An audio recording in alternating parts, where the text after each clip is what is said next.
मैं इंतहाई अदब व एहतराम के साथ इज्जत माब आली वकार जनाब सुखदेव राजभर साहब साबिक स्पीकर को आवाज दे रहा हूं कि मौसूफ माइक पे तशरीफ लाकर अपने ख्यालात का इजहार फरमाएं।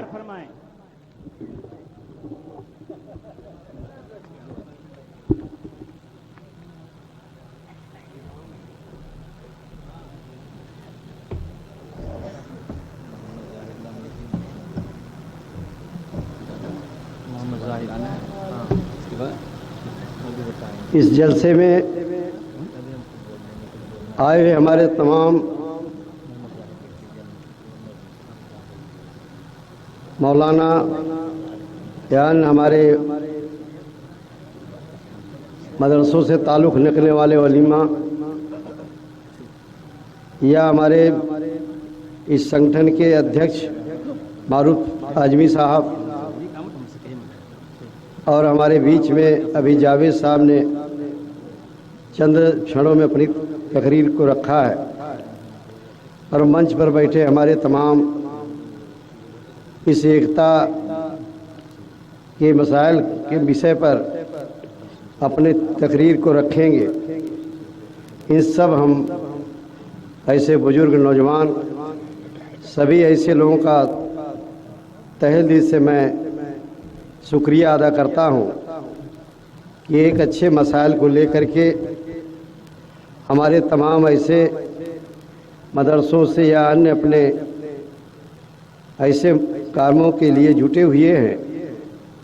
मैं सबका इसलिए बार बार शुक्रिया अदा करता हूं कि एक तरफ ऐसे ऐसे हमारे मौलाना आलिम और तमाम ऐसे लोग प्रयास कर रहे हैं इस देश में कि एकता कायम हो, एक अच्छा भाईचारा बने, नफ़रत की दीवार टूट करके इंसानियत की दीवार बने।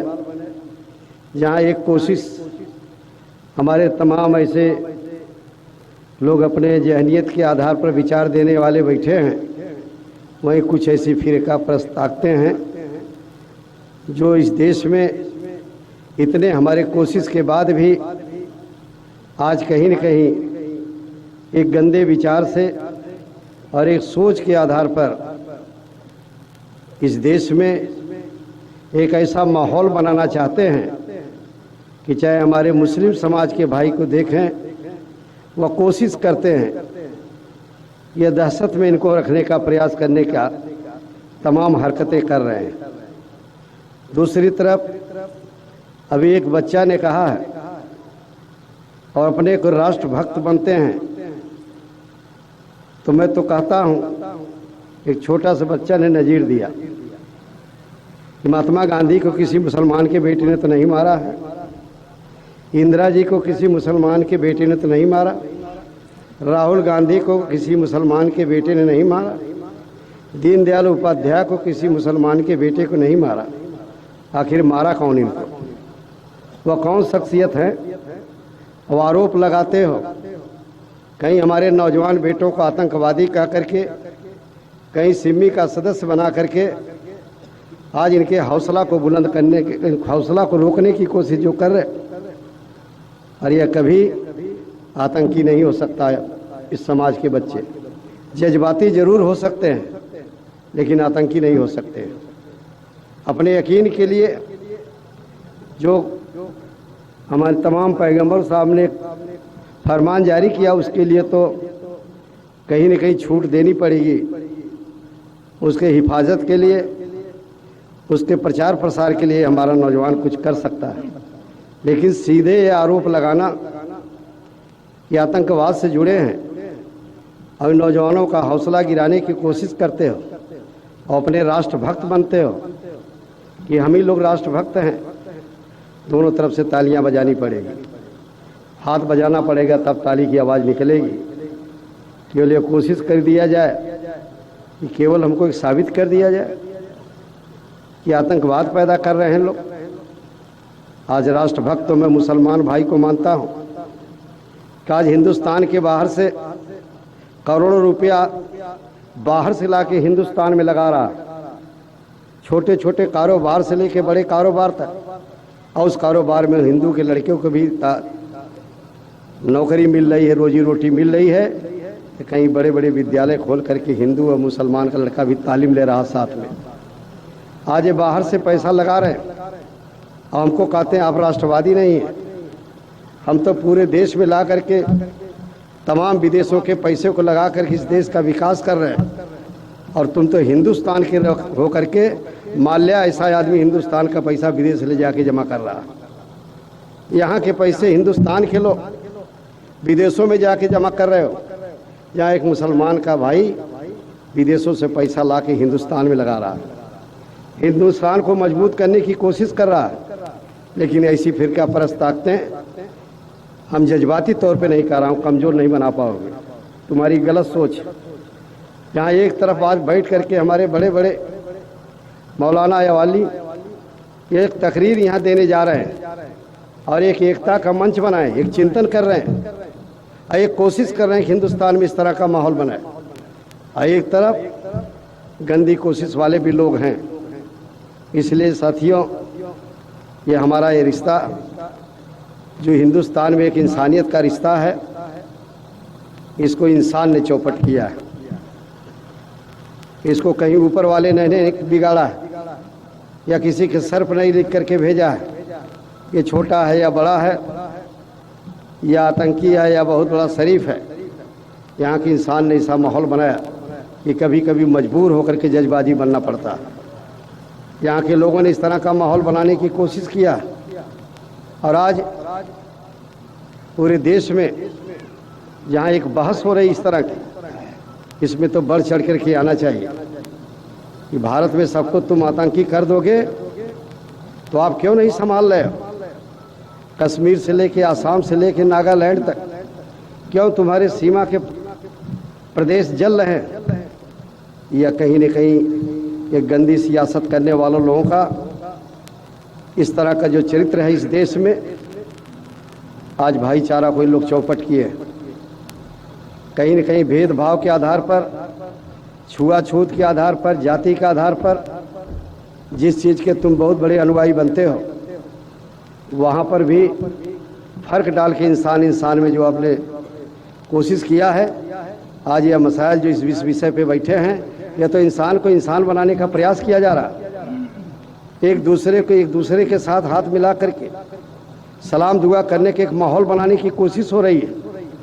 और दूसरी तरफ हम तो ऐसी तमाम हरकतों की निंदा कर रहा हूँ कि अगर दम होता हो हाथ मिलाओ और हिंदुस्तान में सबके लिए सुकून से जीने का मौका दो, और अपने यकीन और मजहब और अपने मसाइल के आधार पर हर इंसान को जब संविधान में अधिकार मिला है कि भारत एक धर्मनिरपेक्ष देश होगा, इसको बाबा साहब ने लिखा है कि एक सेकुलर कंट्री होगी हिंदुस्तान, यहाँ मंदिर भी चलने का अधिकार, तो मस्जिद भी चलने का, गुरुद्वारा और चर्च चलने का है। और उस संविधान में तुम्हारा बाइबिल भी झलकता है तो तुम्हारा रामायण भी झलकता है। यह एक कॉन्स्टिट्यूशन संविधान देश का जिसके आधार पर देश चल रहा, उसने धर्मनिरपेक्ष देश कहा है। और तुम एक देश बनाना चाहते हो कि एक राष्ट्र रहेगा, इसी नाम से राष्ट्र रहेगा, इसको सेकुलर कंट्री के रूप में संविधान में प्राविधान किया गया। और कुछ लोग चाहते हैं एक राष्ट्र के नाम पे बने, ये सपना नहीं साकार होगा। मैं तो शुक्रिया अदा करता हूँ मारूफ साहब ऐसे लोगों का कि ऐसे मसाइल, ऐसे जलसा होना चाहिए, अपने तरफ से कोशिश होनी चाहिए, क्योंकि हमको कहीं कोई जिम्मेदार न ठहरा दे कि गलतियाँ इधर से हो रही। जब भी भाईचारा का इतिहास लिखा जाएगा, हमारे मुस्लिम भाई का बढ़ चढ़ कर इतिहास लिखा जाएगा, ऐसे जलसों के कार्यक्रमों के आधार पर जो हमारे लोगों के विचार हैं। जैसे एक जंगल में कुछ लोगों ने आग लगा दिया, इसी तरह के जो लोग हैं, कुछ लोग उस जंगल की आग बुझ नहीं रही थी, बड़े बड़े साधनों से जंगल की आग बुझाने का प्रयास हो रहा था, तो उसमें एक चिड़िया भी अपनी चोंच का पानी ला के डाल रही थी। एक पक्षी छोटी सी अपने चोंच का पानी जंगल में ला के डाल रही थी। लोगों ने सवाल उससे किया कि भाई जंगल की आग किसी ने जो लगा दिया है, हम लोग बड़े बड़े साधनों से इस आग को बुझाने की कोशिश कर रहा हूँ, लेकिन आग बुझ नहीं रही, और तुम एक पक्षी हो करके अपनी चोंच से क्या जंगल की आग बुझा दोगी? इसका मकसद तुम्हारा क्या है?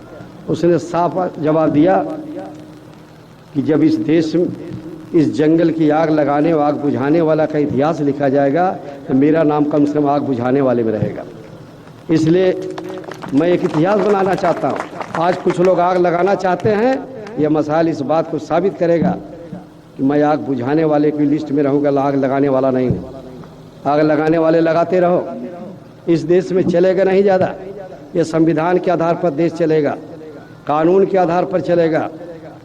तुम्हारे अलग से जो कानून चल रहा अंदर अंदर, आरएसएस, मैं तो नाम ले रहा हूँ कि जो एक आरएसएस ऐसा संगठन जो अंदर से जो कानून बनाना चाहता है, भारत को एक दूसरा राष्ट्र का नाम देना चाहता है, और गंदे बयानों के आधार पर जिस माइनॉरिटी हमारे मुसलमान भाई इस समय 23% हिंदुस्तान में पहुंच गए हैं, इतनी बड़ी वाली संख्या को तुम अपने गंदे विचारों से चैलेंज करने की कोशिश कर रहे हो। और एक तरफ ऐसा मसाया एक जलसा हो रहा है कि जहाँ भाईचारा पैदा करना चाह रहा हूँ, जहाँ एकता कायम करना चाहता हूँ, हिंदुस्तान को मजबूत करने की कोशिश कर रहा हूँ, वहाँ पर इस तरह के जो माहौल बनाया जा रहा है।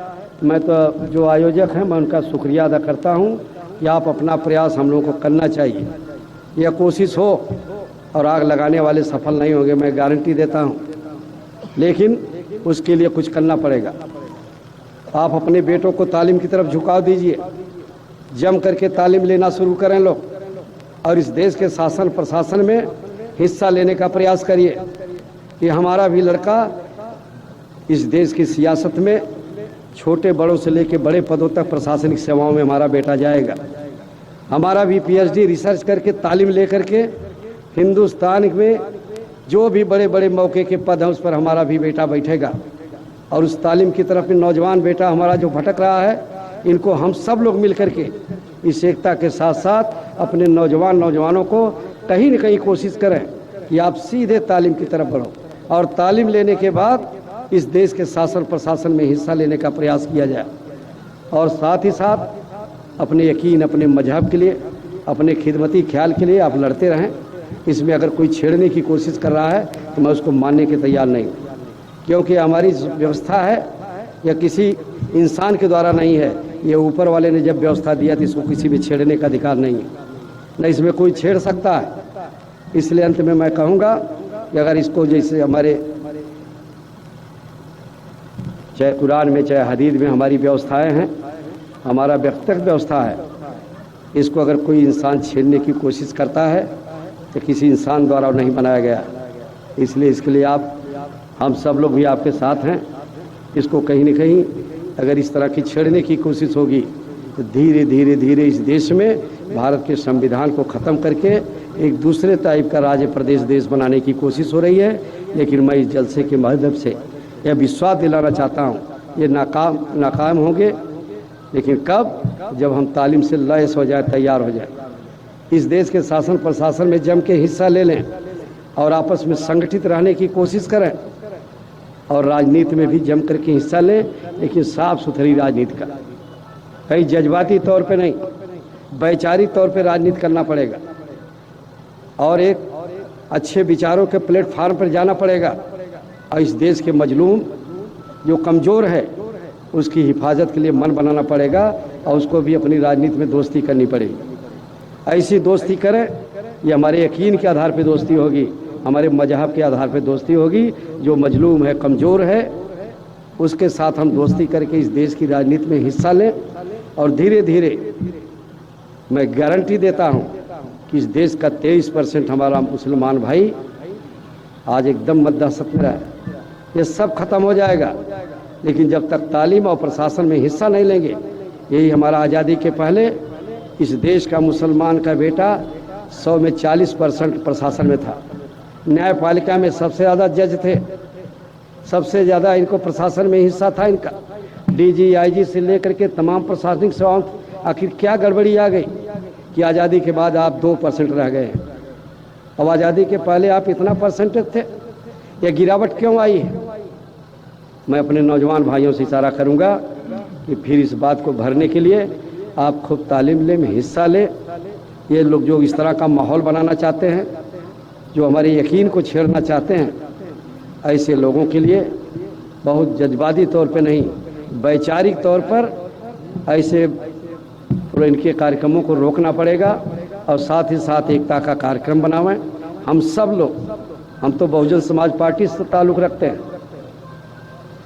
और वह ताल्लुक़ एक ऐसे प्लेटफार्म पर मैं हूँ जहाँ एक कमज़ोर समाज हमारा बेस बनता है, जो शाम तक के 2 रोटी का इंतज़ाम करने की कोशिश करता है। वह भी समाज इस देश की सियासत में आज ऐसे समाज के साथ दोस्ती कर रहा है।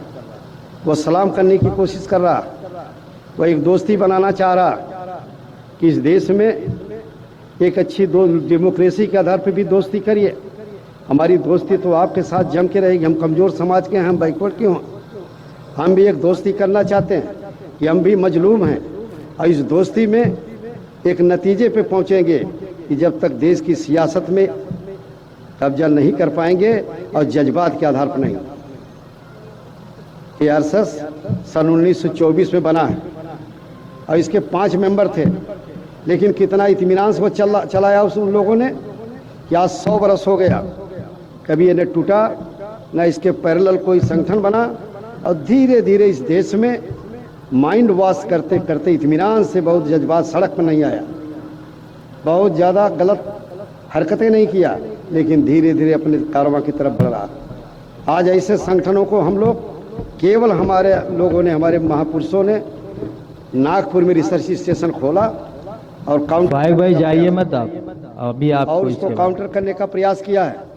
इसलिए साथियों, मैं ज़्यादा लंबी चौड़ी बात न करके पूरा यकीन दिलाना चाहता हूं कि जो इस तरह के जलसे का आयोजन किए हैं, मैं बहुत बड़ा शुक्रगुजार हूं।